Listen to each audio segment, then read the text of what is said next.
ਇਹ ਉਹਨਾਂ ਨੇ ਫੜ ਲਿਆ ਹਨੇਰੇ 'ਚ ਜਿਹੜਾ ਚੌਕੀਦਾਰ ਸੀ ਦੇਸ਼ ਦਾ ਉਹ 2 ਵਾਰੀ ਤੇ ਪਹਿਲਾਂ ਚੋਰੀ ਕਰਕੇ ਨਿਕਲ ਗਿਆ ਸੀ। ਜਦੋਂ ਪੰਜਾਬ 'ਚ ਚੋਰੀ ਕਰਨ ਆਇਆ ਇਹਨਾਂ ਨੇ ਉੱਤੋਂ ਹੀ ਐਂ ਕਰਕੇ ਫੜ ਲਿਆ।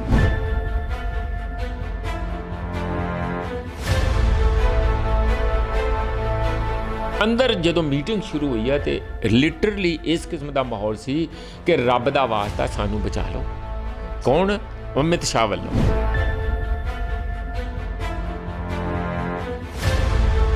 ਉਹਨਾਂ ਨੇ ਸਿੱਧੇ ਸਾਡੇ ਤੇ ਐਨ ਮੇਰੇ ਤੇ ਆਹ ਲੱਗਾ, ਇੱਥੇ ਇੱਕ ਪੱਗ ਨੂੰ ਅੱਗ ਲੱਗ ਗਈ, ਹੋਰਨਾਂ ਦੇ ਵੀ ਕਈਆਂ ਦੇ ਸੱਟਾਂ ਪੇਟਾਂ ਲੱਗੀਆਂ ਹੋਣੀਆਂ ਉੱਥੇ, ਤੇ ਭੱਜ ਗਏ ਸਾਰੇ ਲੋਕ। ਕੁਦਰਤੀ ਆ ਕਿਹੜਾ ਹੁੰਦਾ। ਤੇ ਔਰ ਉਹ ਬੜੇ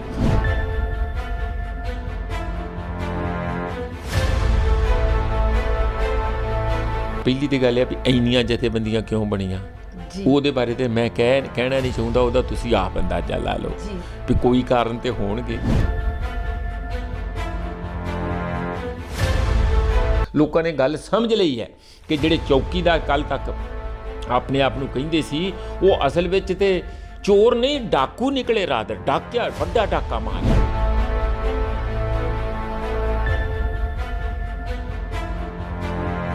ਕਸ਼ਮੀਰ ਜਿਹੜਾ ਤੇ ਧਾਰਾ 370-28 ਉਹ ਵੀ ਬਲ ਫੜਨਗੇ। CAA ਦਾ ਵਿੱਚ ਜਿਹੜਾ ਲਟਕ ਰਿਹਾ ਸੀ ਮਾਮਲਾ, ਉਹ ਵੀ ਗੈਰ ਸੰਵਿਧਾਨਿਕ ਆ, ਉਹ ਬਿਲਕੁਲ ਸਾਡੇ ਸੰਵਿਧਾਨ ਦੇ ਅਨੁਕੂਲ ਨਹੀਂ ਹੈਗਾ।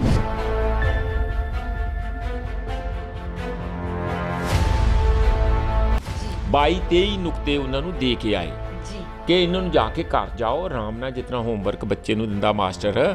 ਕਿਸਾਨ ਲੀਡਰ ਸਾਡੇ ਘੱਟ ਨਹੀਂ ਹੈਗੇ।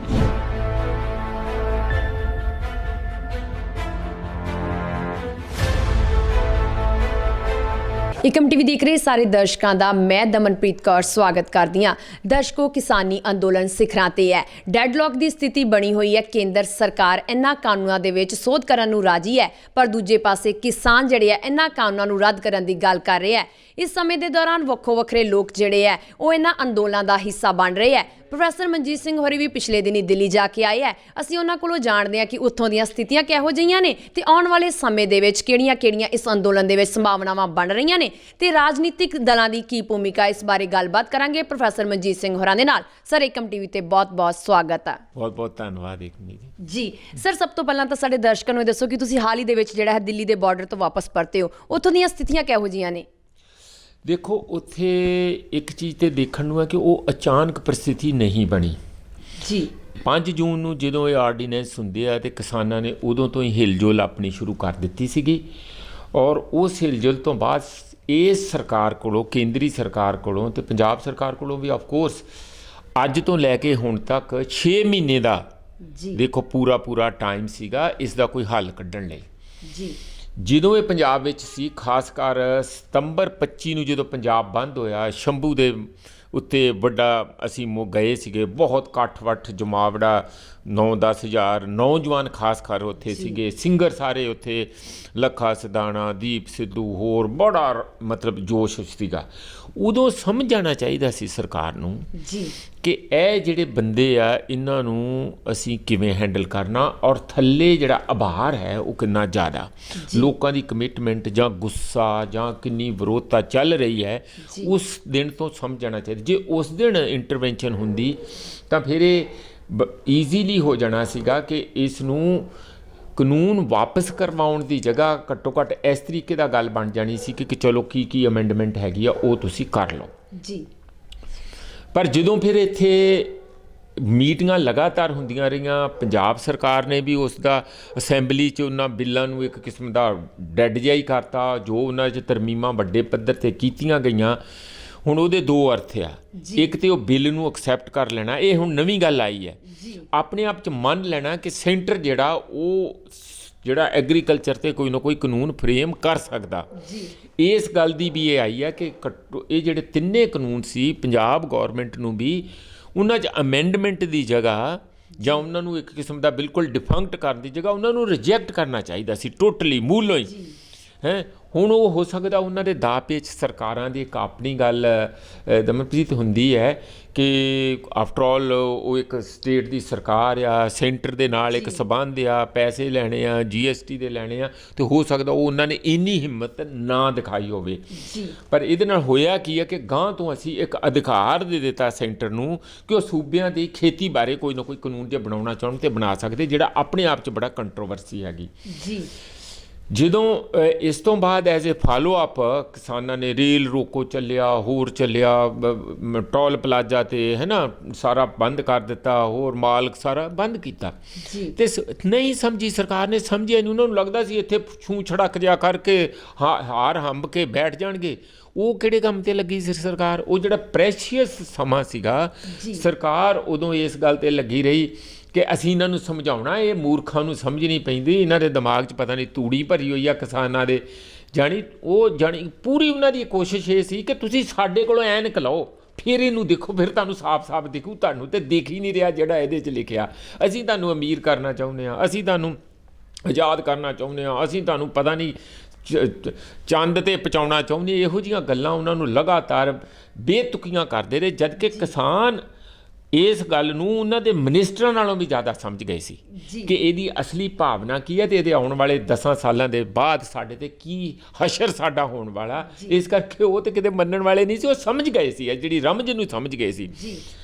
ਇਸ ਲਈ ਦਮਨਪ੍ਰੀਤ ਉਦੋਂ ਟਾਈਮ ਇਹਨਾਂ ਨੇ ਸਮਝਾਉਣ 'ਚ ਲੰਘਾਤਾ, ਸਮਝਣ 'ਚ ਨਹੀਂ ਲੰਘਾਇਆ। ਜਦੋਂ ਇਹ ਮੌਕਾ ਆ ਗਿਆ ਤਾਂ ਫਿਰ ਉਹਨਾਂ ਨੇ ਕਿਹਾ ਕਿ ਅਸੀਂ ਦਿੱਲੀ ਮਾਰਚ ਕਰਨਾ। ਪਿਛਲੇ ਮਹੀਨੇ ਦੀ 25 ਤਰੀਕ ਨੂੰ ਇਹ ਫੈਸਲਾ ਹੋ ਗਿਆ। ਜਦੋਂ ਇੱਧਰ ਨੂੰ 26 ਨੂੰ ਇੱਥੇ ਸ਼ੰਭੂ ਬਾਰਡਰ 'ਤੇ ਆਏ ਅਤੇ ਮੈਂ ਦੇਖਿਆ ਕਿ ਕਿਸਾਨ ਲੀਡਰਾਂ ਦੀ ਸਾਰਿਆਂ ਦਾ ਫੈਸਲਾ ਇਹ ਸੀਗਾ ਕਿ ਦੇਖੋ ਅਸੀਂ ਵਾਇਲੈਂਸ ਨਹੀਂ ਕਰਨੀ। ਇਹ ਸਾਡਾ ਵੀ ਸੀ, ਅਸੀਂ ਵੀ ਲਗਾਤਾਰ ਮਤਲਬ ਮੈਂ ਵੀ ਮੀਟਿੰਗਾਂ 'ਚ ਬਹੁਤ ਬਹਿੰਦਾ ਰਿਹਾ ਹਾਂ। ਕਿਸਾਨ ਬਹੁਤ ਸਾਰੇ ਸਾਡੇ ਮਿੱਤਰ ਦੋਸਤ ਵੀ ਹੈ, ਜਾਣੀ ਨਾਂ ਨਹੀਂ ਇਕੱਲੇ ਦੀ ਲੈਣ ਦੀ ਲੋੜ। ਕੁਛ ਸਾਡੇ ਵੇਲੇ ਸਟੂਡੈਂਟ ਸੀਗੇ, ਉਦੋਂ ਦਾ ਮੈਂ ਜਾਣਦਾ। ਕੁਛ ਅਸੀਂ ਵੈਸੇ ਲੀਡਰਾਂ ਦੇ ਨਾਲ, ਕਿਉਂਕਿ ਮੈਂ ਖੁਦ ਐਕਟੀਵਿਸਟ ਰਿਹਾ ਸਾਰੀ ਉਮਰ, ਅਤੇ ਇੱਕ ਤਾਲਮੇਲ ਰਿਹਾ ਸਾਡਾ। ਉੱਥੋਂ ਅਸੀਂ ਇਹ ਅੰਦਾਜ਼ਾ ਲਾ ਲਿਆ ਸੀ ਕਿ ਮੂਵਮੈਂਟ ਦੀ ਮਜ਼ਬੂਤੀ ਇਸ ਗੱਲ 'ਚ ਆ ਕਿ ਇਹ ਸ਼ਾਂਤਮਈ ਚੱਲਣਾ ਚਾਹੁੰਦੇ ਆ ਔਰ ਮਿਲ ਜੁਲ ਕੇ ਚੱਲਣਾ ਚਾਹੁੰਦੇ ਔਰ ਸਾਂਝੇ ਫੈਸਲੇ ਕਰਕੇ ਚੱਲਣਾ ਚਾਹੁੰਦੇ। ਇਸ ਦਾ ਮੈਂ ਕਾਰਨ ਵੀ ਦੱਸਦਾ ਕਿ ਇਹ ਪਹਿਲੀ ਵਾਰੀ ਇੰਜ ਹੋਇਆ ਕਿ ਏਡੇ ਵੱਡੇ ਡਾਈਵਰਸ ਲੋਕਾਂ ਦਾ, ਅਲੱਗ-ਅਲੱਗ ਲੋਕਾਂ ਦਾ ਇੰਨਾ ਵੱਡਾ ਇਕੱਠ ਔਰ ਲਗਾਤਾਰ ਉਹ ਸਸਟੇਨ ਕਰ ਜਾਣਾ। ਇਹ ਕਿਵੇਂ ਹੋਇਆ? ਇਹਦਾ ਕਾਰਨ ਇਹ ਹੈ ਕਿ ਸਾਰੇ ਕਿਸਾਨਾਂ ਨੂੰ ਇਹ ਸਮਝ ਪੈ ਗਈ ਕਿ ਅਸੀਂ ਘਰੋਂ ਬੇਘਰ ਹੋਣ ਵਾਲੇ ਹਾਂ, ਪਿੰਡ ਸਾਡੇ ਉੱਜੜਨ ਵਾਲੇ ਆ, ਪਿੰਡਾਂ 'ਤੇ ਕਬਜ਼ੇ ਅਡਾਨੀ ਅੰਬਾਨੀ ਅਤੇ ਉਹਨਾਂ ਵਰਗੇ ਹੋਰ ਬੰਦਿਆਂ ਦੇ ਹੋਣ ਵਾਲੇ ਆ। ਜਦੋਂ ਇਹ ਗੱਲ ਬੜੀ ਸਾਫ਼ ਸਮਝ ਪੈ ਗਈ ਤਾਂ ਫਿਰ ਉਹਨਾਂ ਨੂੰ ਇਹ ਇੱਕ ਵੱਡੀ ਸ਼ਕਤੀ ਆ, ਪਿੱਛੋਂ ਪ੍ਰੈਸ਼ਰ ਆ ਜਿਹੜਾ ਸਾਰਿਆਂ ਨੂੰ ਅੱਗਿਓਂ ਜੋੜ ਕੇ ਰੱਖ ਸਕਦਾ। ਉਹ ਅਲੱਗ-ਅਲੱਗ ਹੋ ਹੀ ਨਹੀਂ ਸਕਦੇ, ਕਿਉਂਕਿ ਜਿਹੜਾ ਗਾਂਹ ਦੂਜੇ ਪਾਸੇ ਖਾਈ ਦਿਖਦੀ ਹੈ ਕਿ ਉਹਦੇ 'ਚ ਡਿੱਗ ਪਵਾਂਗੇ, ਇਸ ਲਈ ਪਿੱਛੇ ਨਹੀਂ ਜਾ ਸਕਦੇ, ਅਸੀਂ ਅੱਗੇ ਹੀ ਜਾ ਸਕਦੇ ਹਾਂ। ਅਤੇ ਉਸ ਤਰੀਕ ਨੂੰ ਜਿਹੜਾ 26 ਤਰੀਕ ਨੂੰ ਸ਼ੰਭੂ 'ਤੇ ਹੋਇਆ, ਅਤੇ ਇਹਨਾਂ ਲੀਡਰਾਂ ਨੇ ਤਾਂ ਫੈਸਲਾ ਇਹ ਕੀਤਾ ਸੀਗਾ ਕਿ ਅਸੀਂ ਜਿੱਥੇ ਵੀ ਸਾਨੂੰ ਰੋਕਿਆ, ਅਗਰਾਹਾਂ ਦਾ ਵੀ ਦੇਖੋ ਇੱਕ ਦਿਨ ਤਾਂਹੀਏ ਬਾਅਦ ਗਏ, ਕਿਉਂਕਿ ਕਲੈਕਟਿਵ ਫੈਸਲਾ ਇਹ ਸੀ ਕਿ ਜਿੱਥੇ ਵੀ ਰੋਕਿਆ ਅਸੀਂ ਸ਼ਾਂਤਮਈ ਰਹਿਣਾ, ਲੜਨਾ ਨਹੀਂ, ਕੋਈ ਆਪਾਂ ਜਾਨੀ ਨੁਕਸਾਨ ਨਹੀਂ ਕਰਾਉਣਾ, ਕਿਉਂਕਿ ਜੇ ਵਾਇਲੈਂਸ ਹੋ ਗਈ ਤਾਂ ਫਿਰ ਸਾਡਾ ਸਟਰਗਲ ਜਿਹੜਾ ਇਸ ਗੱਲ 'ਤੇ ਹੋ ਜੂ, ਕੇਸ ਬਣ ਗਏ, ਬੰਦੇ ਮਰ ਗਏ, ਉਹਨੂੰ ਕਰੋ, ਜੇਲ੍ਹ 'ਚ ਨਾ ਪਾਓ, ਇਹਨੂੰ ਛਡਾਓ, ਉੱਧਰ ਨੂੰ ਚਲੇ ਜਾਊਗਾ, ਫਿਰ ਆਪਾਂ ਹਾਰ ਜਾਵਾਂਗੇ।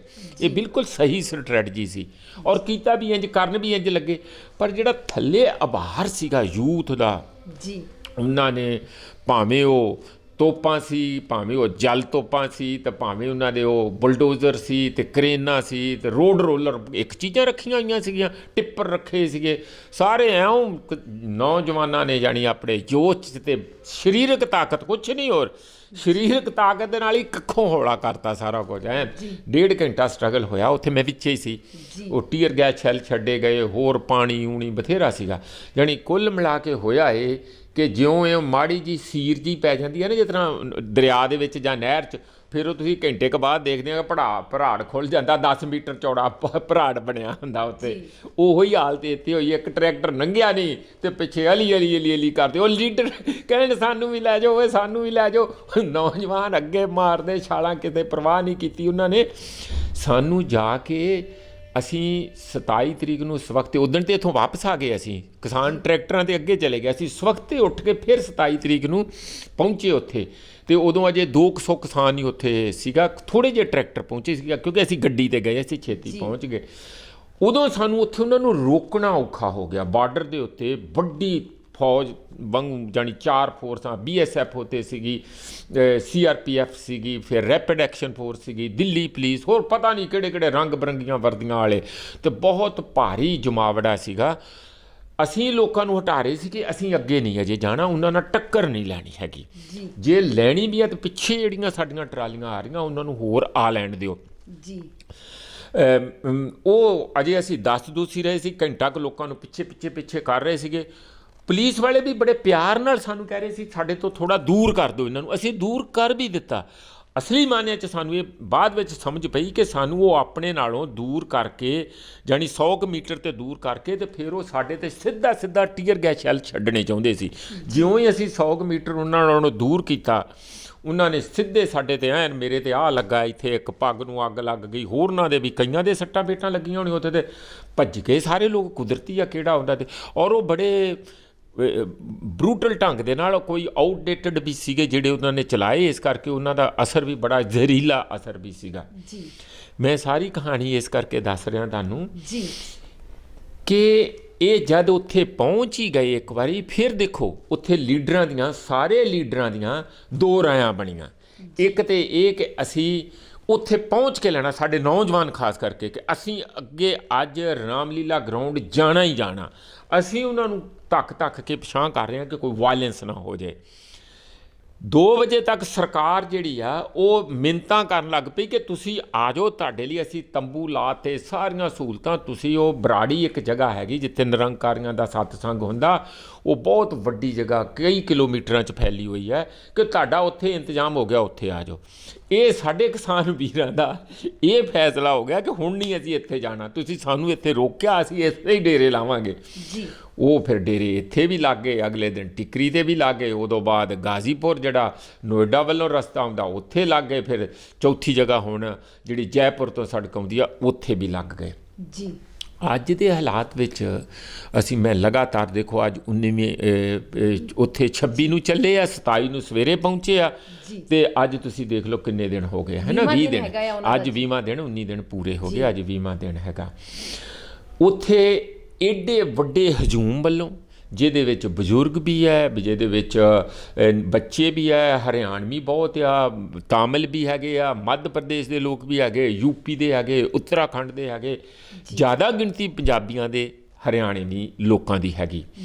ਪਰ ਜੋ ਉੱਥੇ ਵੇਖ ਕੇ ਮਨ ਖੁਸ਼ ਹੁੰਦਾ ਦਮਨਪ੍ਰੀਤ, ਉਹ ਤੇ ਕਮਾਲ ਹੀ ਹੈ ਕਿ ਜਿਹੜੀ ਅਸਲੀ ਤੁਸੀਂ ਕਹਿ ਲਓ ਕਿ ਪੰਜਾਬੀਅਤ ਕਹਿ ਲਓ, ਮੈਂ ਕਹੂੰਗਾ ਇਨ ਜਨਰਲ, ਔਰ ਜਿਹਦੇ ਤੇ ਕੁਝ ਸਿੱਖੀ ਦਾ ਵੀ ਪ੍ਰਭਾਵ ਹੈ।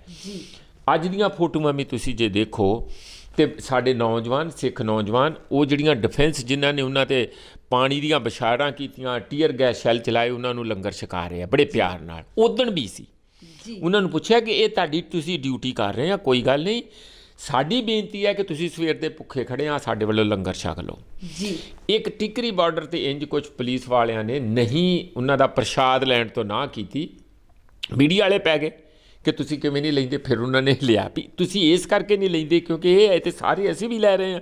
ਯਾਨੀ ਉਹਨਾਂ ਨੇ ਇਹ ਗੱਲ ਉਹਨਾਂ ਨੂੰ ਦੱਸਿਆ ਵੀ ਤੁਸੀਂ ਇੰਜ ਇਸ ਗੱਲ ਦਾ ਤੁਸੀਂ ਸਮਝੋ ਕਿ ਅਸੀਂ ਦੁਸ਼ਮਣ ਲੋਕ ਨਹੀਂ ਹੈ, ਤੁਸੀਂ ਆਪਣੀ ਡਿਊਟੀ ਕਰਦੇ, ਅਸੀਂ ਆਪਣੀ ਕਰਦੇ। ਉਹਦੇ ਨਾਲ ਉਹਨਾਂ ਦੇ ਡਿਫੈਂਸ ਫੋਰਸਿਸ ਜਿਹੜੀਆਂ ਵੀ ਆ, ਇੰਨਾ ਜ਼ਿਆਦਾ ਅਸਰ ਹੋਇਆ ਕਿ ਉਹ ਵੀ ਇੱਕ ਕਿਸਮ ਦੇ ਬੜੇ ਰਿਲੈਕਸ ਹੋ ਕੇ ਆਰਾਮ ਨਾਲ ਖੜੇ ਰਹਿੰਦੇ, ਔਰ ਸਾਡੇ ਨਾਲ ਗੱਲਬਾਤ ਕਰਕੇ ਸਾਨੂੰ ਜਾਣੀ ਜਿਵੇਂ ਆਪ ਹੀ ਸਾਡੇ ਇਨਫਾਰਮਰ ਬਣੇ ਹੋਣ, ਇਸ ਕਿਸਮ ਦਾ ਐਟੀਟਿਊਡ ਆ।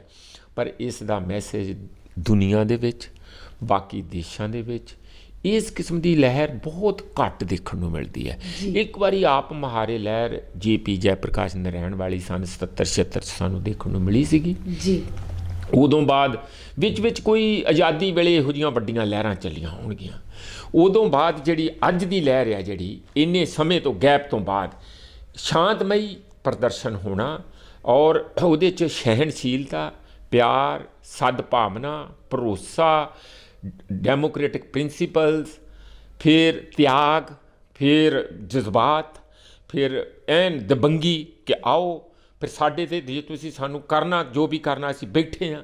ਇਹ ਜਿਹੜੀਆਂ ਚੀਜ਼ਾਂ ਬੇਸਿਕਲੀ ਬੜੀਆਂ ਹੀ ਮਾਨਵਵਾਦੀ ਔਰ ਮਨੁੱਖੀ ਜਿਹੜੀ ਬੁਨਿਆਦ ਜਿਸ 'ਤੇ ਰੱਖੀ ਹੈ, ਜਿਸ 'ਤੇ ਪਰਮਾਤਮਾ ਨੇ ਜਿੰਜ ਕਹਿ ਲਓ ਤੁਸੀਂ ਸਾਰੀ ਮਨੁੱਖਤਾ ਦੀ ਬੁਨਿਆਦ ਰੱਖੀ ਹੈ, ਉਹ ਉੱਥੇ ਦੁਬਾਰਾ ਸਾਰੀਆਂ ਖਲਜਗਣਾ 'ਚੋਂ ਨਿਕਲ ਕੇ, ਨਸ਼ਿਆਂ 'ਚੋਂ ਨਿਕਲ ਕੇ, ਜਾਤਾਂ ਧਰਮਾਂ ਸਾਰੇ ਕਿਸਮ ਦੇ ਵਿਤਕਰਿਆਂ 'ਚੋਂ, ਔਰਤ ਮਰਦ ਦੇ ਵਿਤਕਰੇ 'ਚੋਂ, ਸਾਰਿਆਂ 'ਚੋਂ ਨਿਕਲ ਕੇ ਅਲੱਗ-ਅਲੱਗ ਸੂਬਿਆਂ ਦੇ ਵਿਤਕਰੇ ਉੱਥੇ ਇਕੱਠੇ ਬੈਠ ਕੇ ਜਦੋਂ ਦੇਖਦੇ ਹਾਂ, ਤੁਹਾਡਾ ਮਨ ਜਾਣੀ ਇੰਝ ਪਵਿੱਤਰ ਹੁੰਦਾ, ਤੁਹਾਡੀ ਆਤਮਾ ਇੰਝ ਪਵਿੱਤਰ ਹੁੰਦੀ ਹੈ ਜਿਵੇਂ ਤੁਸੀਂ ਹਿੰਦੂ ਗੰਗਾ 'ਚ ਨਾ ਆਏ ਹੋਣ ਅਤੇ ਅਸੀਂ ਜਿਹੜੇ ਦਰਬਾਰ ਸਾਹਿਬ ਦੇ ਵਿੱਚ ਗੋਲਡਨ ਟੈਂਪਲ ਦਾ ਸਰੋਵਰ ਸਾਹਿਬ ਆ ਉੱਥੋਂ ਨਾ ਆਏ ਹੋਈਏ। ਇੰਝ ਲੱਗਦਾ ਕਿਉਂ ਅਸਲੀ ਮਾਨਿਆਂ ਵਿੱਚ ਪਰਮਾਤਮਾ ਨੇ, ਮੈਂ ਹਮੇਸ਼ਾ ਵਿਸ਼ਵਾਸ ਕਰਦਾ, ਇਸ ਕਰਕੇ ਨਹੀਂ ਕਿ ਕੋਈ ਸਿੱਖ ਕਰਕੇ, ਵੈਸੇ ਵੀ ਕਿ ਉਹਨਾਂ ਨੇ ਕੁਛ ਨਹੀਂ ਦੁਨੀਆ 'ਚ ਬਣਾਇਆ, ਉਹਨਾਂ ਸਾਰਾ ਸੰਸਾਰ ਬਣਾਇਆ, ਅਤੇ ਜਿਹਦੇ ਵਿੱਚ ਜੇ ਮਾਨਵਤਾ ਨੂੰ ਅਲੱਗ ਕਰ ਲਓ ਨੇਚਰ ਨਾਲੋਂ, ਤਾਂ ਮਾਨਵਤਾ ਸਿਰਫ ਇਸ ਗੱਲ ਦੀ ਆ ਕਿ ਅਸੀਂ ਸਾਰੇ ਇੱਕੋ ਦੇ ਹੀ ਔਲਾਦ ਹੈਗੇ, ਅਤੇ ਇਹਦਾ ਮਤਲਬ ਅਸੀਂ ਸਾਰੇ ਕਿਨ ਹੈਗੇ, ਇੱਕ ਦੂਜੇ ਦੇ ਰਿਸ਼ਤੇਦਾਰ ਹੈਗੇ, ਭੈਣ ਭਰਾ ਹੈਗੇ। ਇਹ ਇਸ ਲਈ ਇਸ ਤਰ੍ਹਾਂ ਦਾ ਵਿਚਾਰ ਆ ਕਿ ਵੈਸੇ ਹੈ ਵੀ ਠੀਕ, ਨੇਚਰ 'ਚੋਂ ਪੈਦਾ ਹੋਏ ਹਾਂ, ਅਤੇ ਅਸੀਂ ਕਿਸ ਗੱਲ ਦੇ ਉੱਤੇ ਜਾਤਾਂ ਧਰਮਾਂ ਹੋਰ ਸਾਰਿਆਂ ਵਿੱਚ ਆਪਣੇ ਆਪ ਨੂੰ ਏਡੇ ਵੱਡੇ ਪੱਧਰ 'ਤੇ ਵੰਡ ਕੇ ਰੱਖਦੇ ਹਾਂ। ਉਹ ਵੰਡੀਆਂ, ਉਹ ਬੈਰੀਅਰ, ਉਹ ਦੀਵਾਰਾਂ, ਉਹ ਕਿਲੇ ਜਾਂ ਉਹ ਖਾਈਆਂ ਪੂਰ ਕੇ ਵਿੱਚ ਰੱਖਦੇ ਹਾਂ, ਉਹ ਨਫ਼ਰਤਾਂ ਦੇ ਬੀਜ ਬੀਜਦੇ ਹਾਂ। ਇਸ ਲਈ ਉਹ ਸਾਰੇ ਨੂੰ ਤੋੜ ਕੇ ਇੱਕ ਠਾਠਾ ਮਾਰਦਾ ਪਿਆਰ ਦਾ, ਸਦਭਾਵਨਾ ਦਾ ਸਮੁੰਦਰ ਉੱਥੇ ਨਜ਼ਰ ਆਉਂਦਾ। ਇਸ ਰਾਜਨੀਤੀ ਦਾ ਮੈਸੇਜ ਦਮਨਪ੍ਰੀਤ ਇਹ ਨਿਕਲਦਾ ਹੈਗਾ ਕਿ ਜੋ ਬੀਜੇਪੀ ਜਾਂ ਕੋਈ ਵੀ ਸਰਕਾਰਾਂ ਆਮ ਕਰਕੇ ਲੋਕਾਂ ਵਿੱਚ ਬੇਇਤਫਾਕੀਆਂ, ਲੋਕਾਂ ਵਿੱਚ ਬੇਭਰੋਸਗੀ, ਲੋਕਾਂ ਵਿੱਚ ਨਫ਼ਰਤ, ਭੈ, ਡਰ, ਉਹਨਾਂ ਨੂੰ ਫਸਾਉਣਾ, CBI, IB, ED ਪਿੱਛੇ ਲਾਉਣਾ, ਧਮਕਾਉਣਾ, ਬਲੈਕਮੇਲ ਕਰਨਾ, ਇਹਦੇ ਸਾਰੇ ਬਿਲਕੁਲ ਉਲਟ ਦੀ ਇੱਥੇ ਰਾਜਨੀਤੀ। ਇਸੇ ਕਰਕੇ ਮੈਂ ਕਹਿੰਦਾ ਕਿ ਸਭ ਤੋਂ ਵੱਧ ਜਿਹੜੇ ਸਾਡੇ ਪੋਲੀਟੀਕਲ ਸਾਇੰਸ ਦੇ ਟੀਚਰ ਹੈ ਜਾਂ ਜਿਨ੍ਹਾਂ ਲੋਕਾਂ ਦੀ ਰਾਜਨੀਤਿਕ ਜਮਾਤ ਦੀ ਤੇ ਸਿੱਧੀ ਇਸ ਗੱਲ ਦੀ ਜ਼ਰੂਰਤ ਹੁੰਦੀ ਹੈ ਕਿ ਉਹ ਰਾਜਨੀਤੀ ਵਿੱਚ ਵਿਚਰਦੇ ਆ ਕਿ ਰਾਜਨੀਤੀ ਕਿਹੋ ਜਿਹੀ ਹੋਵੇ, ਉਹ ਸਾਰੇ ਉਹਨਾਂ ਲੋਕਾਂ ਨੂੰ ਉੱਥੇ ਜਾ ਕੇ 2-3 ਦਿਨ ਮੱਥਾ ਟੇਕ ਕੇ ਅਤੇ ਉਹ ਸਾਰਾ ਸਰਵਣ ਕਰਕੇ ਆਉਣਾ ਚਾਹੀਦਾ, ਦੇਖ ਕੇ ਆਉਣਾ ਚਾਹੀਦਾ ਕਿ ਇੱਥੇ ਕੀ ਉੱਥੇ ਦਾ ਇੱਕ ਬਿਲਕੁਲ ਨਵੀਂ ਮਾਹੌਲ ਅਤੇ ਨਵਾਂ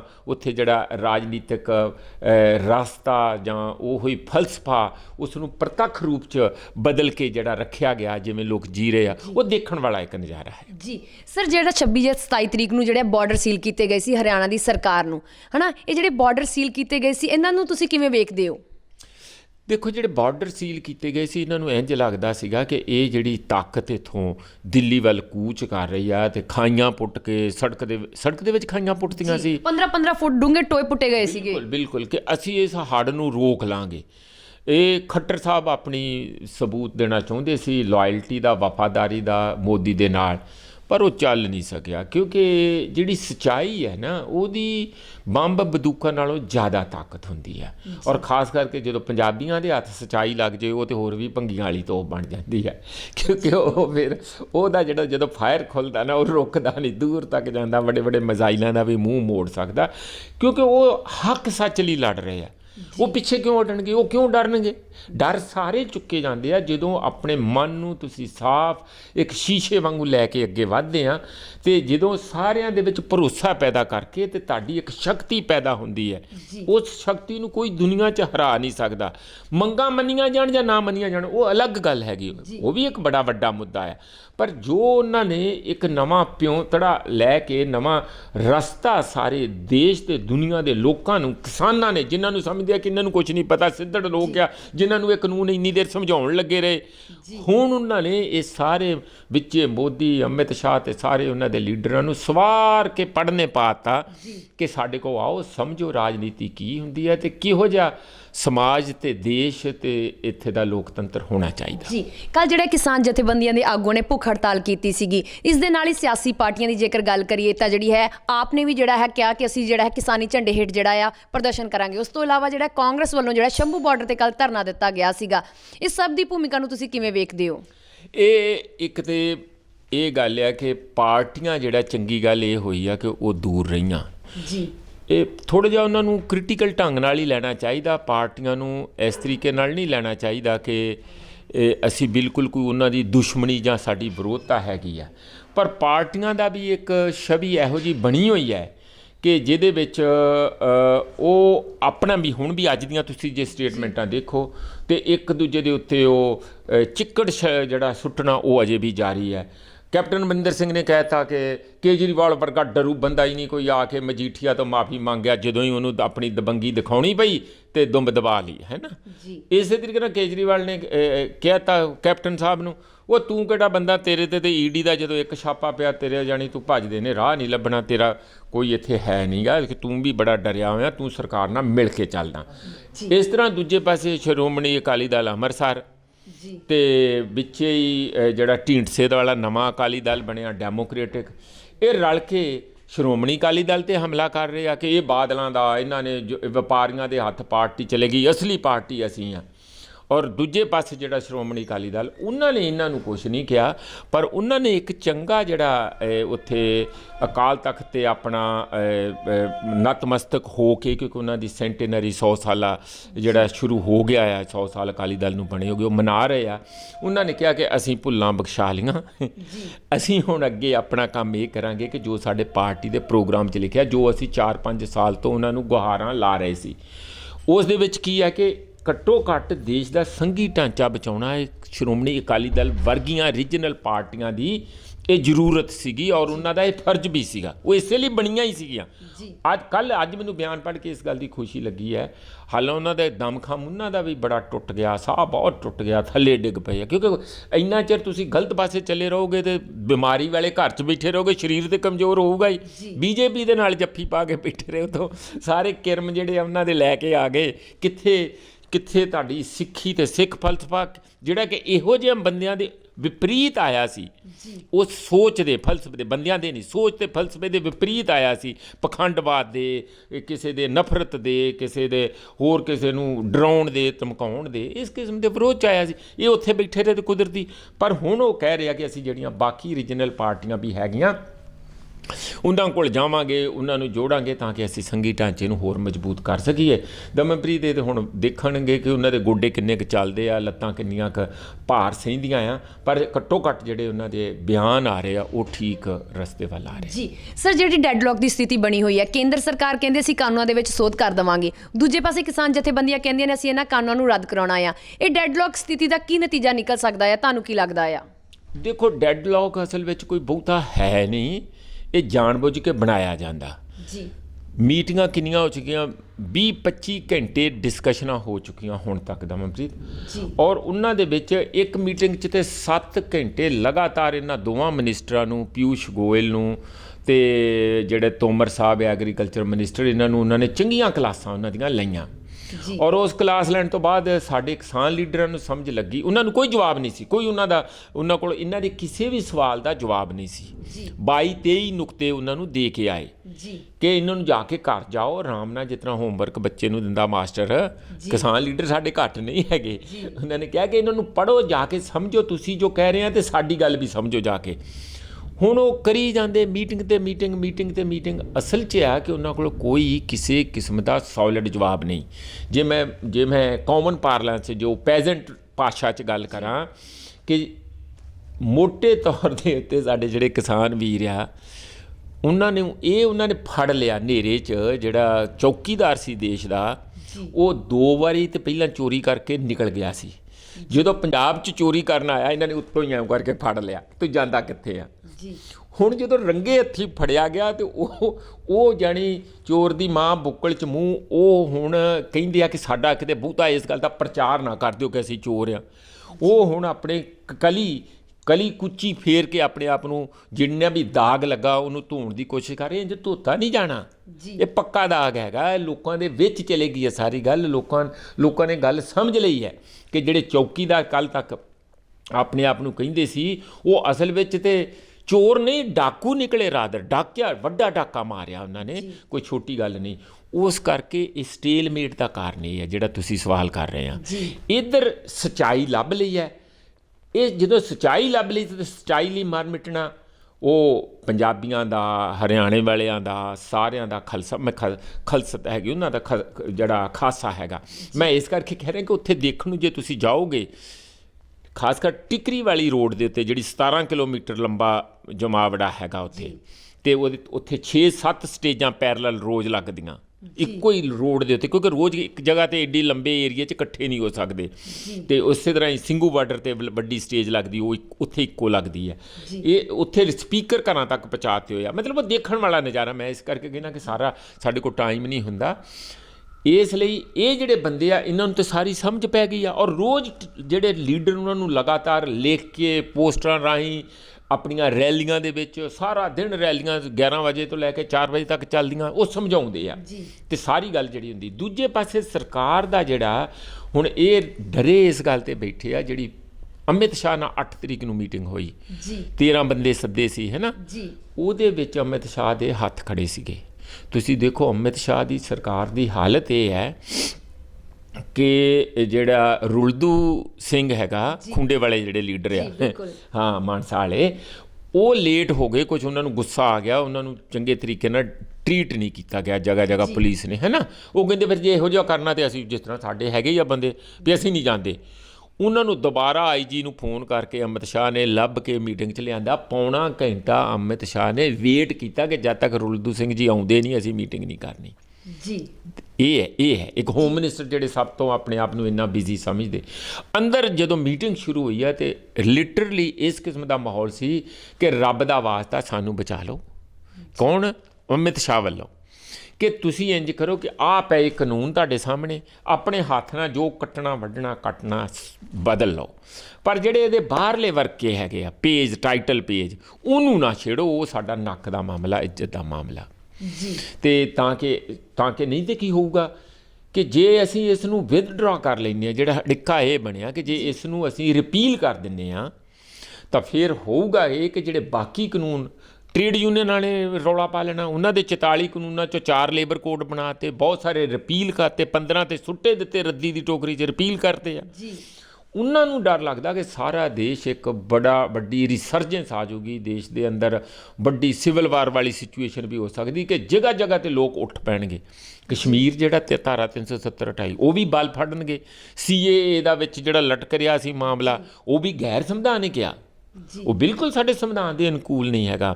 ਤਾਂ ਜਿਹੜੀ ਸਿਟੀਜ਼ਨਸ਼ਿਪ ਦੇ ਵਿੱਚ ਧਰਮ ਦਾ ਤੁਸੀਂ ਵਖਰੇਵਾਂ ਪਾਓਗੇ, ਇਹ ਕਿਵੇਂ ਹੋ ਸਕਦਾ? ਉਹਦੇ ਵਿੱਚ ਪਾਇਆ ਉਹਨਾਂ ਕਾਨੂੰਨਾਂ 'ਚ, ਤੇ ਉਹ ਵੀ ਲੋਕ ਖੜੇ ਹੋ ਜਾਣਗੇ।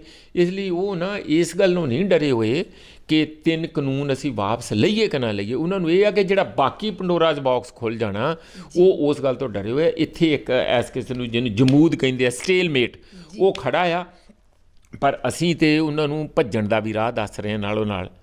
ਉਹ ਰਾਹ ਇਹ ਹੈਗਾ ਕਿ ਰਾਜ ਸਭਾ ਤੋਂ ਪਹਿਲੀ ਤਾਂ ਗੱਲ ਇਹ ਹੈ ਕਿ ਇਸ ਜਿਹੜੇ ਕਾਨੂੰਨ ਆ, ਸੈਂਟਰ ਆ, ਇਸ ਜਿਹੜੀ ਐਗਰੀਕਲਚਰ ਆ ਉਹ ਸਟੇਟ ਸਬਜੈਕਟ ਹੈਗਾ ਔਰ ਮਾਰਕੀਟਿੰਗ ਵੀ ਸਟੇਟ ਹੈਗੀ, ਸਾਰਾ ਕੁਝ ਸਟੇਟ ਹੈਗਾ। ਇਹਨਾਂ ਨੂੰ ਇਹ ਕੰਮ ਕਰਨਾ ਹੀ ਨਹੀਂ ਸੀ ਚਾਹੀਦਾ। ਪਹਿਲਾ ਕਾਨੂੰਨੀ ਨੁਕਤਾ ਫੇਲਰ ਇਸ ਗੱਲ ਦਾ, ਇਸ ਕਾਨੂੰਨਾਂ ਦਾ ਜਿਹੜਾ ਬਣਨਾ ਫਲॉ ਹੈਗਾ। ਦੂਸਰੀ, ਜਦੋਂ ਰਾਜ ਸਭਾ ਦੇ ਵਿੱਚ ਇਹ ਕਾਨੂੰਨ ਪਾਸ ਹੋ ਰਹੇ ਸੀ ਤੇ ਜਿਹੜੇ ਵਿਰੋਧੀ 2 MPਆਂ ਨੇ ਕਿਹਾ ਸੀ ਕਿ ਡਿਵੀਜ਼ਨ ਵੋਟ ਚਾਹੀਦੀ ਆ, ਵੀ ਤੁਸੀਂ ਵੋਟਾਂ ਪਾਓ, ਜੇ ਤੁਸੀਂ ਮੈਜੋਰਿਟੀ 'ਚ ਤਾਂ ਹੋ ਜੂਗੀ।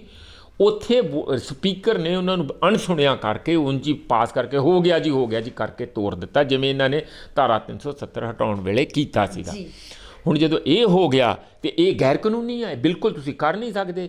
ਅਸੀਂ ਸਰਕਾਰ ਨੂੰ ਬਾਰ-ਬਾਰ ਸਲਾਹ ਇਹ ਦਿੰਦੇ ਹਾਂ ਕਿ ਤੁਹਾਡਾ ਵੀ ਨੱਕ ਰਹਿ ਜੂ ਤੇ ਸਾਡੀ ਵੀ ਜੈ ਜੈਕਾਰ ਹੋ ਜੂਗੀ, ਕਿਸਾਨਾਂ ਦੀ ਵੀ।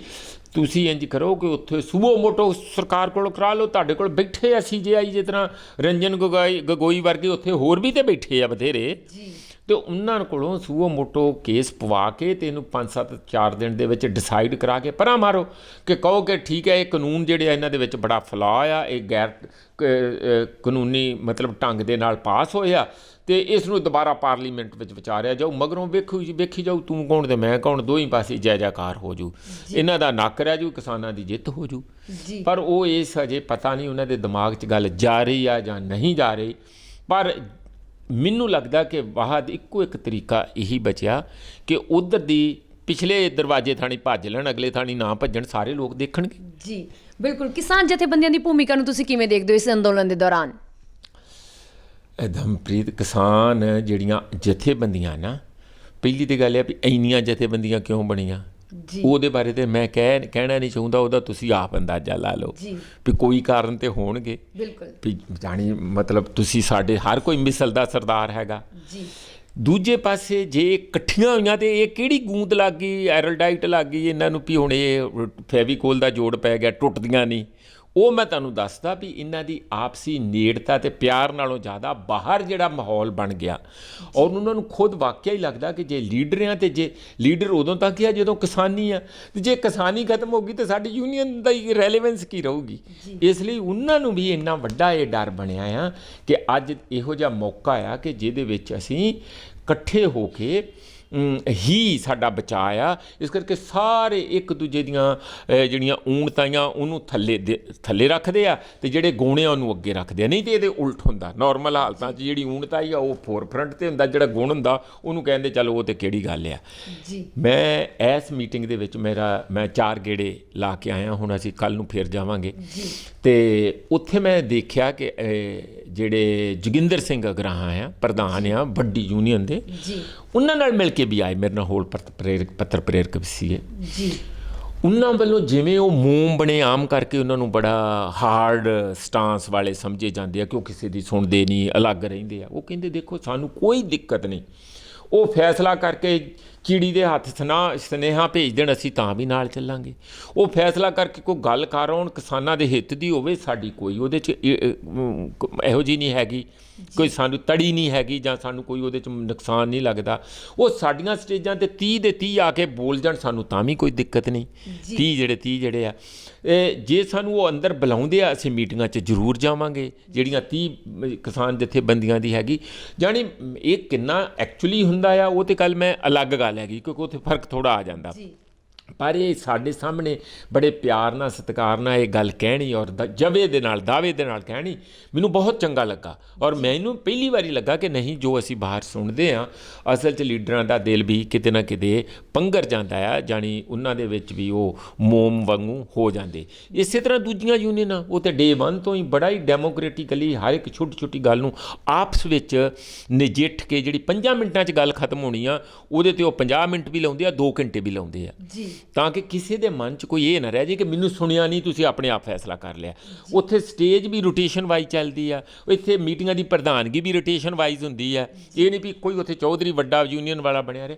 ਇਹ ਤਾਂ ਹੀ ਮੈਂ ਕਹਿੰਦਾ ਨਾ ਸਾਡੇ ਸਾਰੇ ਪੋਲੀਟੀਕਲ ਸਾਇੰਸ ਵਾਲਿਆਂ ਨੂੰ ਤੇ ਜਿਹੜੇ ਖਾਸ ਕਰ ਸਾਡੇ ਰਾਜਨੀਤਿਕ ਲੀਡਰ ਆ, ਨੇਤਾ ਆ, ਉਹਨਾਂ ਕੋਲੋਂ ਇੱਥੇ ਉਹਨਾਂ ਨੂੰ ਸਬਕ ਲੈਣਾ ਚਾਹੀਦਾ ਕਿ ਇੱਥੇ ਜਿਹੜੇ ਦੇਸ਼ ਦੇ ਅੰਦਰ ਇੱਕ ਨਵੀਂ ਕਿਸਮ ਦੀ ਜਿਹੜੀ ਉਹ ਯੂਨੀਵਰਸਿਟੀ ਖੋਲ੍ਹੀ ਆ ਸਿੰਘੂ ਬਾਰਡਰ ਤੇ ਟਿੱਕਰੀ ਦੇ ਉੱਤੇ, ਉੱਥੋਂ ਜਦ ਤੱਕ ਇਹ ਡਿਗਰੀ ਪ੍ਰਾਪਤ ਕਰਕੇ ਨਹੀਂ ਆਉਂਦੇ ਇਹ ਸਾਰੇ ਆਪਣੀ ਰਾਜਨੀਤੀ 'ਚ ਫੇਲ ਆ, ਇਹ ਨਮੋਸ਼ੀ ਦੇ ਪਾਤਰ ਆ ਜੀ।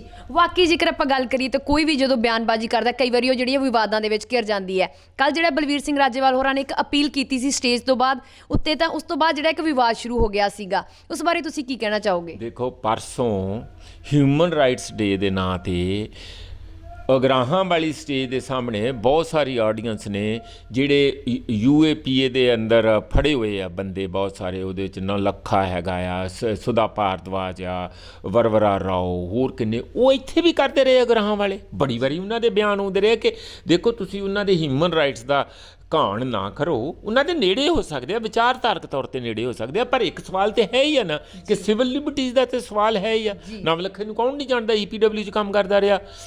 ਤੇ ਇੱਥੇ ਵਿਰੋਧੀ ਵਿਚਾਰ ਰੱਖਣ ਦਾ ਕੀ ਲੋਕਾਂ ਨੂੰ ਅਧਿਕਾਰ ਨਹੀਂ ਹੈਗਾ?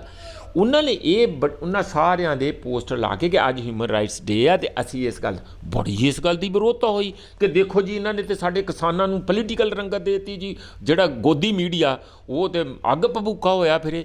ਤੇ ਫਿਰ ਦੂਜਿਆਂ ਵੀਰਾਂ ਨੇ ਕਿਹਾ ਕਿ ਚਲੋ ਆਪਾਂ ਇਹੋ ਜਿਹੇ ਜ਼ਿਆਦਾ ਪ੍ਰਦਰਸ਼ਨ ਨਾ ਕਰੀਏ, ਗੱਲ ਖਤਮ ਹੋ ਗਈ। ਇਹ ਜੋਗਿੰਦਰ ਅਗਰਾਹਾਂ ਉਹਨਾਂ ਨੇ ਵੀ ਕਿਹਾ ਹੋਊਗਾ ਕਿ ਠੀਕ ਹੈ ਜੀ ਅਸੀਂ ਅੱਗੇ ਤੋਂ ਧਿਆਨ ਰੱਖਾਂਗੇ, ਅਸੀਂ ਕੋਈ ਵੀ ਮੌਕਾ ਇਸ ਮੂਵਮੈਂਟ ਨੂੰ ਰਸਤੇ ਤੋਂ ਉਤਰਨ ਦਾ ਨਹੀਂ ਦਿਆਂਗੇ। ਉਦੋਂ ਅਗਲੇ ਦਿਨ ਕੱਲ੍ਹ ਜਿਹੜੀ ਆ ਇਹ ਗੱਲ ਹੋ ਗਈ ਤੇ ਉਹਦੇ ਵਿੱਚ ਵੀ ਦਮਨਪ੍ਰੀਤ ਮੈਨੂੰ ਕੋਈ ਬਹੁਤੀ ਗੱਲ ਨਹੀਂ ਲੱਗਦੀ। ਕਿਸਾਨ ਲੀਡਰਾਂ ਦੇ ਉੱਤੇ ਬਹੁਤ ਕਿਸਮ ਦੇ ਦਬਾਅ, BJP ਕਦੀ ਇਸ ਮੂਵਮੈਂਟ ਨੂੰ ਕਹਿੰਦੀ ਹੈ ਖਾਲਿਸਤਾਨੀ ਮੂਵਮੈਂਟ ਆ, ਕਦੀ ਕਹਿੰਦੇ ਆ ਅਰਬਨ ਨਕਸਲਾਈਟਾਂ ਦੀ ਮੂਵਮੈਂਟ ਆ, ਫਿਰ ਉਹਨੂੰ ਕਹਿੰਦੇ ਆ ਕਿ ਇਹਦੇ ਪਿੱਛੇ ਕਾਂਗਰਸ ਦਾ ਹੱਥ ਆ ਜਾਂ ਪੋਲੀਟੀਕਲ ਪਾਰਟੀਆਂ ਦਾ ਹੱਥ ਆ, ਫਿਰ ਕਹਿੰਦੇ ਜੀ ਇਹ ਦਲਾਲਾਂ ਦੀ ਇਹਦੇ ਵਿੱਚ ਹੈਗੇ ਆ, ਫਿਰ ਉਹ ਕਹਿੰਦੇ ਆ ਜੀ ਇੱਕ ਉਹਨਾਂ ਦੇ ਮਿਨਿਸਟਰ ਨੇ ਤਾਂ ਇਹੀ ਸਿੱਧਾ ਹੀ ਕਹਿ ਦਿੱਤਾ, ਕਹਿੰਦਾ ਜੀ ਪਾਕਿਸਤਾਨ ਅਤੇ ਚੀਨ ਵੱਲੋਂ ਸਪਾਂਸਰਡ ਜਿਹੜੀ ਆ ਇਹ ਮੂਵਮੈਂਟ ਆ। ਕਿ ਮਤਲਬ ਮੈਨੂੰ ਕਹਿਣਾ ਨਹੀਂ ਚਾਹੀਦਾ, ਮਤਲਬ ਮੇਰੇ ਮੂੰਹੋਂ ਨਿਕਲ ਲੱਗਿਆ ਸੀ ਦੁਰਲਾਂਤ ਵਾਲੀ ਗੱਲ ਜਿਹੜੀ ਪੇਂਡੂ ਭਾਸ਼ਾ 'ਚ ਨਿਕਲਦੀ ਹੈ, ਪਰ ਉਹ ਕਹਿਣੀ ਨਹੀਂ ਚਾਹੀਦੀ। ਪਰ ਇਹ ਗੱਲ ਜਿਹੜੀ ਹੈ ਇਹ ਕਿੱਡੀ ਮਾੜੀ ਗੱਲ ਹੈ। ਤੁਸੀਂ ਲੀਡਰ ਆ, ਤੁਸੀਂ ਮਿਨਿਸਟਰ ਆ, ਤੁਸੀਂ ਲੋਕਾਂ ਦੇ ਹੱਕ ਹਕੂਕ ਦੀ ਜਿਹੜੀ ਆ ਪੇਟ ਦੀ ਗੱਲ, ਭਵਿੱਖ ਦੀ ਗੱਲ, ਉਹਨਾਂ ਦੇ ਵਿਰਸੇ ਦੀ ਗੱਲ, ਸਦੀਆਂ ਤੋਂ ਜਿਹੜੀ ਜ਼ਮੀਨ ਪਿਓ ਦਾਦਿਆਂ ਤੋਂ ਲੈ ਕੇ ਆ ਰਿਹਾ, ਉਹਨਾਂ ਦੀ ਜਿੰਦ ਜਾਨ ਆ ਜ਼ਮੀਨ। ਜੇ ਜ਼ਮੀਨ ਨਹੀਂ ਤਾਂ ਤੁਹਾਡਾ ਰੂਰਲ ਏਰੀਆ 'ਚ ਹੈ ਕੀ? ਤੁਹਾਡਾ ਕੋਈ ਰੁਤਬਾ ਨਹੀਂ, ਕੋਈ ਤੁਹਾਨੂੰ ਪੁੱਛੂਗਾ ਨਹੀਂ, ਕੋਈ ਤੁਹਾਡੇ ਕੋਲ ਕਾਰੋਬਾਰ ਨਹੀਂ। ਜ਼ਮੀਨ ਹੀ ਉਹਨਾਂ ਦੀ ਸਾਰਾ ਜੀਵਨ ਆ। ਜਿਵੇਂ ਸਾਡੀ ਹਵਾ ਜੀਵਨ ਆ, ਪਾਣੀ ਜੀਵਨ ਆ, ਜ਼ਮੀਨ ਉਹਨਾਂ ਦੀ ਇੱਕ ਜੀਵਨ ਹੈ। ਇਸੇ ਤਰ੍ਹਾਂ ਲਾਈਫ ਲਾਈਨ ਆ। ਤੁਸੀਂ ਉਹ ਖੋਣਾ ਚਾਹੁੰਦੇ ਆ, ਤੁਸੀਂ ਉਹਨਾਂ ਨੂੰ ਕਦੀ ਕਿਸੇ ਬਹਾਨੇ ਕਦੀ ਕਿਸੇ ਬਹਾਨੇ ਕਰਦੇ ਆ। ਇਹ ਬੰਦ ਹੋਣਾ ਚਾਹੀਦਾ। ਇਸ ਲਈ ਜਿਹੜਾ ਇਹਨਾਂ ਨੇ ਵੀ ਕਿਹਾ ਨਾ, ਉਹ ਦਬਾਅ ਹੈਗਾ ਜੀ ਰਾਜੇਵਾਲ ਦੇ ਉੱਤੇ। ਇਹਨਾਂ ਸਾਰੀਆਂ ਗੱਲਾਂ ਦਾ ਦਬਾਅ ਆ ਕਿ ਜਿਹੜੇ ਝੰਡੇ ਦੂਰੋਂ ਦੇ ਕੇ ਬਾਰ-ਬਾਰ ਕਹਿੰਦੇ ਆ ਜੀ ਇੱਥੇ ਤੇ ਖਾਲਿਸਤਾਨੀ ਕੁਛ ਆਏ, ਕਿ ਸਾਡੀ ਮੂਵਮੈਂਟ ਨੂੰ ਕੋਈ ਉਹੋ ਜਿਹੀ ਗੱਲ ਨਾ ਲੱਗੇ। ਮੈਂ ਕੋਈ ਰਾਜੇਵਾਲ ਦਾ ਵਕੀਲ ਨਹੀਂ ਹੈ, ਹਾਲਾਂਕਿ ਮੈਂ ਉਹਨਾਂ ਨੂੰ ਵੀ ਮਿਲ ਕੇ ਆਇਆ, ਸਾਰਿਆਂ ਲੀਡਰ ਨੂੰ ਅਸੀਂ ਮਿਲ ਕੇ ਆਉਂਦੇ ਹਾਂ ਤਾਂ ਕਿ ਕੋਈ ਗੱਲਬਾਤ ਹੋਏ ਤੇ ਆਇਰਨ ਆਊਟ ਹੋ ਜਾਏ। ਕੋਈ ਇਨਫੋਰਮੇਸ਼ਨ ਚਾਹੀਦੀ, ਕੋਈ ਹੋਰ ਚਾਹੀਦੀ, ਅਸੀਂ ਗੱਲ 'ਚ ਕਰਦੇ ਰਹਿੰਦੇ ਜੋ ਸਾਡਾ ਜਿੰਨਾ ਕੁ ਵੀ ਅਸੀਂ ਹੋ ਸਕਦਾ। ਪਰ ਉਹਨਾਂ ਦਾ ਇੰਨਾ ਹੀ ਕਹਿਣਾ ਸੀਗਾ ਕਿ ਇਹ ਜਿਹੜੇ ਝੰਡੇ ਅਸੀਂ ਜ਼ਿਆਦਾ ਦਿਖਾਉਂਦੇ ਆ, ਸਰਕਾਰ ਉਸ ਨੂੰ ਇਹ ਮੂਵਮੈਂਟ ਨੂੰ ਇੰਝ ਬਾਰ-ਬਾਰ ਡੱਬ ਕਰਦੀ ਆ ਕਿ ਖਾਲਿਸਤਾਨੀ, ਤਾਂ ਕਿ ਅਸੀਂ ਬਾਕੀ ਦੇਸ਼ ਦੇ ਜਾਂ ਹਰਿਆਣੇ ਵਾਲਿਆਂ ਨਾਲੋਂ ਨਿਖੇੜੇ ਜਾਈਏ, ਨਿਖੜ ਜਾਈਏ ਤੇ ਕਮਜ਼ੋਰ ਹੋ ਜਾਈਏ। ਇਸੇ ਤਰੀਕੇ ਨਾਲ ਉਹਨਾਂ ਨੇ ਨਿਹੰਗ ਸਾਹਿਬਾਨਾਂ ਨੂੰ ਵੀ ਕਿਹਾ ਸੀਗਾ ਕਿ ਸ਼ਾਇਦ ਦੇਖੋ ਉਹਦੀ ਤਾਂ ਕੋਈ ਲੋੜ ਨਹੀਂ ਸੀ। ਨਿਹੰਗ ਸਾਹਿਬ ਤੇ ਉਹਨਾਂ ਦੇ ਤਾਂ ਆਪਣੇ ਕਾਨੂੰਨ, ਉਹ ਧਰਤੀ 'ਤੇ ਲੱਗਾ ਅਜੂਬਾ ਹੈਗਾ। ਉਹ ਇਸ ਡੈਮੋਕ੍ਰੇਸੀ ਨੂੰ ਜਾਂ ਇਹਦੇ ਕਾਨਸਟੀਟਿਊਸ਼ਨ ਨੂੰ ਕਿੱਥੇ ਮੰਨਦੇ ਆ ਨਿਹੰਗ? ਫਿਰ ਕਾਹਦੇ ਆ ਜੇ ਇਹਨਾਂ ਕਾਨੂੰਨਾਂ ਨੂੰ ਹੀ ਮੰਨ ਗਏ? ਉਹ ਆਪਣੇ ਢੰਗ ਨਾਲ ਚੱਲਦੇ। ਮੇਰੇ ਕੋਲ ਉਹਦੀ ਕੋਈ ਬਹੁਤੀ ਲੋੜ ਨਹੀਂ ਸੀ। ਪਰ ਸਾਰੇ ਲੋਕਾਂ ਦੇ ਜਜ਼ਬਾਤ ਇਹੀ ਹੈ ਕਿ ਕੋਈ ਇਹੋ ਜਿਹੀ ਗੱਲ ਨਹੀਂ। ਉਹ ਉਹਨਾਂ ਨੇ ਬੈਠ ਕੇ ਕੱਲ੍ਹ ਕਰ ਲਈ ਗੱਲ ਆਪਸ ਵਿੱਚ ਤੇ ਉਹ ਆਇਰਨ ਆਊਟ ਹੋ ਜੂਗੀ। ਇਹ ਨਿੱਕੀਆਂ ਗੱਲਾਂ ਆ, ਪਰ ਉਹ ਮੀਡੀਆ, ਸੋਸ਼ਲ ਮੀਡੀਆ, ਹਰ ਕੋਈ ਬੰਦਾ ਜਾਣੀ ਹੁੰਦਾ ਨਾ ਕਿ ਮੈਂ ਇਸ ਗੱਲ ਦੇ ਵਿੱਚ ਹੁਣ ਪ੍ਰੋਮੀਨੈਂਸ 'ਚ ਆ ਜਾਂ ਆਪਣਾ ਥੋੜ੍ਹਾ ਜਿਹਾ ਮੂੰਹ ਅੱਗੇ ਦਿਖਾ ਕੇ ਰੱਖ ਕੇ ਆਪਣਾ ਨਾਂ ਖੱਟ ਲਈਏ। ਇਹ ਨਹੀਂ ਚਾਹੀਦਾ। ਇਹ ਬਹੁਤ ਵੱਡਾ ਸਟਰਗਲ ਆ, ਬਹੁਤ ਇਤਿਹਾਸਿਕ ਸਟਰਗਲ ਹੈਗਾ, ਜਦੋਂ ਜਹਿਦ ਹੈਗੀ ਆ, ਜਿਹੜਾ ਕਿ ਹੁਣ ਜਨ ਅੰਦੋਲਨ ਬਣ ਚੁੱਕਾ ਆ। ਔਰ ਖਾਸ ਕਰ ਉੱਥੇ ਜਿਹੜਾ ਆਪਸੀ ਭਾਈਚਾਰਾ ਪਿਆਰ ਹਰਿਆਣੇ ਦੇ ਨਾਲ ਸਾਡਾ ਬਣਿਆ, ਉਹਨਾਂ ਦੇ ਨੌਜਵਾਨਾਂ ਨਾਲ ਬਣਿਆ। 3 ਜਗ੍ਹਾ ਪੰਜਾਬ ਯੂਨੀਵਰਸਿਟੀ ਦੇ ਸਟੂਡੈਂਟਸ ਨੇ ਲਾਏ ਹੋਏ ਕੈਂਪਸ। ਫਿਰ ਉੱਥੇ ਜਿਹੜਾ ਪੇਂਟਰ ਆ ਉਹ ਪੇਂਟਿੰਗ ਕਰ ਰਿਹਾ, ਕੋਈ ਦੂਸਰਾ ਕਰ ਰਿਹਾ। ਸਾਰਾ ਜਿਹੜਾ ਜੋ ਵੀ ਜਿੰਨਾ ਵੀ ਜਿਹਦੇ ਕੋਲ ਕੁਛ ਹੈਗਾ, ਕਿਸੇ ਕੋਲ ਵਿਚਾਰ ਆ ਤੇ ਵਿਚਾਰ ਦਾ ਲੰਗਰ ਲਾਇਆ, ਕਿਸੇ ਕੋਲ ਕਿਤਾਬ ਆ ਤੇ ਕਿਤਾਬ ਦਾ ਲੰਗਰ ਲਾਇਆ, ਕਿਸੇ ਕੋਲ ਕਲਾ ਆ ਤੇ ਕਲਾ ਦਾ ਲੰਗਰ ਲਾਇਆ। ਲੰਗਰ ਹੀ ਲੰਗਰ ਆ ਉੱਥੇ। ਤੇ ਇਸ ਹਾਲਾਤ ਦੇ ਵਿੱਚ ਜਿਹੜੀ ਇਹ ਮੂਵਮੈਂਟ ਚੱਲੀ ਆ, ਵੈਸਟਰਨ ਲੀਡਰ ਨੂੰ ਵੀ ਆ ਕੇ, ਜਿਹੜੇ ਕਿਸਾਨ ਲੀਡਰ ਆ ਕੇ ਸਿੱਖਣਾ ਚਾਹੀਦਾ ਕਿ ਜਿਨ੍ਹਾਂ ਨੂੰ ਅਸੀਂ ਐਵੇਂ ਹੀ ਅਨਪੜ੍ਹ ਸਮਝਦੇ ਹਾਂ ਜਾਂ ਐਵੇਂ ਜਿਹਨੂੰ ਜੱਟ ਬੂਟ ਕਹਿ ਕੇ ਕਹਿੰਦੇ ਸੀ ਕਿ ਰਸਟਿਕ ਲੋਕ ਹੈਗੇ ਆ, ਉਹਨਾਂ ਤੋਂ ਸਿੱਖੋ ਆ ਕੇ ਕਿ ਉਹ ਕਿੰਨੇ ਜ਼ਮੀਨ ਨਾਲ ਹੀ ਨਹੀਂ ਜੁੜੇ ਹੋਏ, ਇਨਸਾਨੀਅਤ ਨਾਲ ਵੀ ਜੁੜੇ ਹੋਏ ਆ। ਜੀ, ਜੇਕਰ ਆਪਾਂ ਅੰਤਰਰਾਸ਼ਟਰੀ ਮੀਡੀਆ ਦੀ ਗੱਲ ਕਰੀਏ ਤਾਂ ਉਹਦੇ ਵਿੱਚ ਵੀ ਕਿਸਾਨੀ ਅੰਦੋਲਨ ਸੁਰਖੀਆਂ ਦੇ ਵਿੱਚ ਰਿਹਾ ਆ। ਜਿਹੜਾ ਆਪਾਂ ਸਥਾਨਕ ਮੀਡੀਆ ਦੀ ਗੱਲ ਕਰੀਏ, ਖੇਤਰੀ ਮੀਡੀਆ ਦੇ ਵਿੱਚ ਵੀ ਜਿਹੜਾ ਸੁਰਖੀਆਂ ਦੇ ਵਿੱਚ ਬਣਿਆ ਹੋਇਆ। ਨੈਸ਼ਨਲ ਮੀਡੀਆ ਦੀ ਭੂਮਿਕਾ ਨੂੰ ਤੁਸੀਂ ਕਿਵੇਂ ਵੇਖਦੇ ਹੋ? ਨੈਸ਼ਨਲ ਮੀਡੀਆ ਸਾਰਾ ਇੱਕੋ ਜਿਹਾ ਨਹੀਂ ਹੈ, ਪਰ ਉਹ 'ਚੋਂ ਜ਼ਿਆਦਾ ਜਿਹੜੀ ਵਾਸਟ ਮੈਜੋਰਿਟੀ ਆ ਉਹ ਖਰੀਦਿਆ ਹੋਇਆ, ਉਹ ਬਿਜ਼ਨਸ ਹੈਗਾ। ਉਹ ਜਾਣੀ ਧੂਤਾ ਬਣੇ ਹੋਏ ਆ ਹੁਣ ਵਾਲੀ ਜਿਹੜੀ ਕੇਂਦਰੀ ਸਰਕਾਰ ਦੇ। ਇਹ ਅਫਸੋਸ ਦੀ ਗੱਲ ਆ। ਇਹ ਸਾਡੀ ਭਵਿੱਖ ਦੇ ਵਿੱਚ ਸਾਡੇ ਨਾ ਜਿਹੜੀ ਲੋਕਤੰਤਰ ਆ ਉਸ ਨੂੰ ਬਹੁਤ ਬੁਰੇ ਤਰੀਕੇ ਨਾਲ ਕਮਜ਼ੋਰ ਕਰਨਗੇ। ਜੀ, ਅਖੀਰ ਦੇ ਵਿੱਚ ਕੀ ਕਹਿਣਾ ਚਾਹੋਗੇ ਸਾਡੇ ਦਰਸ਼ਕਾਂ ਨੂੰ? ਮੈਂ ਇਹੀ ਕਹਿਣਾ ਚਾਹੂੰਗਾ ਕਿ ਦੇਖੋ, ਇਹੋ ਜਿਹੀ ਮੂਵਮੈਂਟ ਰੋਜ਼-ਰੋਜ਼ ਨਹੀਂ ਬਣਦੀ ਔਰ ਇਹ ਬੜੀ ਡਿਸਾਈਸਿਵ ਮੂਵਮੈਂਟ ਆ। ਇਹ ਮਾਨਵਤਾ ਨੂੰ ਪਿਆਰ ਕਰਨ ਵਾਲੀ, ਕੁਦਰਤ ਦੇ ਨਾਲ ਇੱਕਮਿਕ ਹੋ ਕੇ ਰਹਿਣ ਦੀ, ਜਿਵੇਂ ਪਵਨ ਗੁਰੂ ਪਾਣੀ ਪਿਤਾ ਮਾਤਾ ਧਰਤ ਮਾਤ ਸਾਡੇ ਦੱਸਿਆ ਗਿਆ ਸੀ ਨਾ, ਫਲਸਫੇ ਦੇ ਵਿੱਚ ਦੱਸਿਆ ਗਿਆ, ਉਹਨਾਂ ਸਾਰੀਆਂ ਚੀਜ਼ਾਂ ਦੀ ਇੱਜ਼ਤ ਤੇ ਪਿਆਰ ਕਰਨ ਲਈ ਔਰ ਇੱਕ ਭਾਈਚਾਰਾ ਬਣਾ ਕੇ ਰੱਖਣ ਦੀ, ਧਰਮਾਂ, ਜਾਤਾਂ, ਜੈਂਡਰ, ਇਹਨਾਂ ਸਾਰੀਆਂ ਚੀਜ਼ਾਂ ਤੋਂ, ਬੋਲੀਆਂ ਤੋਂ ਉੱਪਰ ਉੱਠ ਕੇ ਸਾਰਿਆਂ ਨੂੰ ਇੱਕ ਕਲਾਵੇ 'ਚ ਲੈ ਕੇ, ਔਰ ਖਾਸ ਕਰ ਜਿੱਥੇ ਹਰ ਬੰਦਾ ਆਪਣੇ ਕੋਲ ਜੋ ਹੈ ਉਹਨੂੰ ਦੂਸਰੇ ਕੋ ਵੰਡ ਕੇ ਸੈਟਿਸਫੈਕਸ਼ਨ, ਸ਼ਾਂਤੀ ਆਪਣੇ ਆਪ ਨੂੰ ਦਿੰਦਾ। ਇਹ ਦੁਨੀਆ ਦੇ ਵਿੱਚ ਕਿੱਥੇ ਵਰਤਾਰਾ ਹੈ? ਸਾਰੀ ਦੁਨੀਆ ਘੁੰਮ ਲਓ, ਹਰ ਕੋਈ ਕਹਿੰਦਾ ਕਿ ਮੇਰਾ ਘਰ ਭਰੋ ਪਹਿਲਾਂ, ਫਿਰ ਮੈਨੂੰ ਸ਼ਾਮ ਨੂੰ ਸ਼ਾਂਤੀ ਆ ਕਿ ਮੈਂ ਅੱਜ ਲੁੱਟ ਕੇ ਕਿੰਨਾ ਲਿਆਂਦਾ ਜਾਂ ਗੁਆਂਢੀ ਦਾ ਕਿੰਨਾ ਆਪਣੇ ਘਰ 'ਚ ਲੈ ਆਇਆ। ਇਹਦੇ ਬਿਲਕੁਲ ਉਲਟ ਡਿਸਕੋਰਸ ਚੱਲ ਰਿਹਾ ਦਮਨਪ੍ਰੀਤ। ਇਹ ਛੋਟੀ ਗੱਲ ਨਹੀਂ ਹੈ। ਅਤੇ ਇਸੇ ਕਰਕੇ ਮੈਂ ਇਹੀ ਕਹੂੰਗਾ ਕਿ ਅੱਜ ਦਾ ਮਾਡਰਨ ਲੋਭੀ ਯੁੱਗ, ਜਿੱਥੇ ਹਰ ਚੀਜ਼ ਵਿਕਦੀ ਹੈ, ਜਿੱਥੇ ਸਤਿਕਾਰ, ਪਿਆਰ, ਇੱਜ਼ਤ, ਮਾਣ, ਭਾਈਚਾਰਾ ਕੁਛ ਖਦੇੜ ਦਿੱਤਾ ਗਿਆ, ਕਮਜ਼ੋਰ ਕਰਤਾ ਗਿਆ, ਇਹਨਾਂ ਰਾਜਨੀਤਿਕ ਲੋਕਾਂ ਨੇ ਕੀਤਾ। ਅਤੇ ਮੈਂ ਤਾਂ ਇਹ ਕਹੂੰਗਾ ਕਿ ਇਸ ਕਿਸਮ ਦਾ ਜਿਹੜਾ ਮਾਨਵਤਾਵਾਦੀ ਫਲਸਫੇ ਦਾ ਧਰਤੀ ਤੇ ਉਤਰ ਕੇ ਐਡਾ ਵੱਡਾ ਉਹਦਾ ਉੱਥੇ ਮੇਲਾ ਹੋਣਾ, ਜਮਾਵੜਾ ਹੋਣਾ, ਉਹ ਸਾਡੇ ਸਾਰਿਆਂ ਲਈ ਇੱਕ ਬਹੁਤ ਵੱਡਾ ਲੈਸਨ ਵੀ ਹੈ ਔਰ ਸਾਡੀ ਇੱਕ ਆਤਮਿਕ ਸ਼ੁੱਧੀ ਦਾ ਸਾਧਨ ਵੀ ਹੈ। ਜੀ ਸਰ, ਤੁਸੀਂ ਆਪਣਾ ਕੀਮਤੀ ਸਮਾਂ ਦਿੱਤਾ, ਤੁਹਾਡਾ ਬਹੁਤ ਬਹੁਤ ਧੰਨਵਾਦ ਜੀ। ਤੁਹਾਡਾ ਵੀ ਦਮਨਪ੍ਰੀਤ ਬਹੁਤ ਬਹੁਤ ਸ਼ੁਕਰੀਆ ਜੀ। ਜੀ ਦਰਸ਼ਕੋ, ਅੱਜ ਦੇ ਇਸ ਪ੍ਰੋਗਰਾਮ ਦੇ ਵਿੱਚ ਪ੍ਰੋਫੈਸਰ ਮਨਜੀਤ ਸਿੰਘ ਹੋਰਾਂ ਨੇ ਸਾਨੂੰ ਜਿਹੜਾ ਹੈ ਕਿਸਾਨ ਅੰਦੋਲਨ ਬਾਰੇ ਵਿਸਥਾਰਪੂਰਵਕ ਜਾਣਕਾਰੀ ਦਿੱਤੀ ਹੈ। ਵਾਕਈ ਦਰਸ਼ਕੋ, ਕਿਸਾਨਾਂ ਦੀਆਂ ਮੰਗਾਂ ਨੂੰ ਕੇਂਦਰ ਸਰਕਾਰ ਨੂੰ ਮੰਨ ਲੈਣਾ ਚਾਹੀਦਾ ਹੈ। ਅਸੀਂ ਵੇਖ ਰਹੇ ਹਾਂ ਕਿ ਠੰਡ ਦੇ ਵਿੱਚ ਕਿਸਾਨ ਜਿਹੜੇ ਆ ਦਿੱਲੀ ਦੇ ਬਾਰਡਰਾਂ ਦੇ ਉੱਤੇ ਡਟੇ ਹੋਏ ਆ, ਉਹਨਾਂ ਦੇ ਜਜ਼ਬੇ ਦੇ ਵਿੱਚ ਕੋਈ ਵੀ ਕਮੀ ਨਹੀਂ ਦੇਖਣ ਨੂੰ ਮਿਲ ਰਹੀ। ਇਸ ਅੰਦੋਲਨ ਦੇ ਵਿੱਚ ਸਾਨੂੰ ਜਿੱਥੇ ਭਾਈਚਾਰਕ ਸਾਂਝ ਦੇਖਣ ਨੂੰ ਮਿਲੀ ਹੈ, ਉੱਥੇ ਇਨਸਾਨੀਅਤ ਦੀਆਂ ਵੀ ਬਹੁਤ ਸਾਰੀਆਂ ਮਿਸਾਲਾਂ ਦੇਖਣ ਨੂੰ ਮਿਲੀਆਂ ਨੇ। ਉਮੀਦ ਕਰਦੇ ਹਾਂ ਕਿ ਕੇਂਦਰ ਸਰਕਾਰ ਕਿਸਾਨਾਂ ਦੀਆਂ ਹੱਕੀ ਮੰਗਾਂ ਨੂੰ ਮੰਨੇਗੀ ਤੇ ਕਿਸਾਨ ਜਿਹੜਾ ਹੈ ਆਪਣੇ ਘਰਾਂ ਨੂੰ ਵਾਪਸ ਪਰਤ ਆਉਣਗੇ। ਹੁਣ ਇਸੇ ਆਸ ਦੇ ਨਾਲ ਮੈਨੂੰ ਦਮਨਪ੍ਰੀਤ ਨੂੰ ਦਿਓ ਆ ਗਿਆ। ਧੰਨਵਾਦ।